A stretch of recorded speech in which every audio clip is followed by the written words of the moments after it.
At Bucknell, you're not really kind of confined into one specific area of study or aspect. I knew I wanted to come in and do film media studies, but I was searching for a double major in something else, and I was fortunate enough to discover history early on in my Bucknell career. I feel like film media studies and history are very compatible majors. I am working on this map cataloging project. If you really look at them and do visual analysis on them, it's kind of similar to watching a film and looking at the frames and trying to see what the director or cartographer might be saying to you. Another big reason why I came to Bucknell was the campus theater downtown.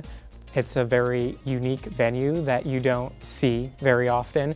The 1940s style movie theater where we actually have classes and screenings is a real big bonus, and it's a unique experience to, one, go see movies there, but also work in the projection booth and actually learn how to exhibit 35mm film. You can, feel the movie going through your fingertips as you check it, as it goes through the projector, and you can actually see the movie progressing, and having that tactile object is really an experience that is starting to get lost in a lot of aspects. I'm also fortunate enough to work with more experimental 16mm footage. It's really important to have a physical connection to an artifact. Real life hands-on experience with film that's usually a visual and auditory art form that you can't really touch. You watch it on the big screen, but having it in your hands is important in terms of historical preservation. Having interdisciplinary skills, no matter what subject,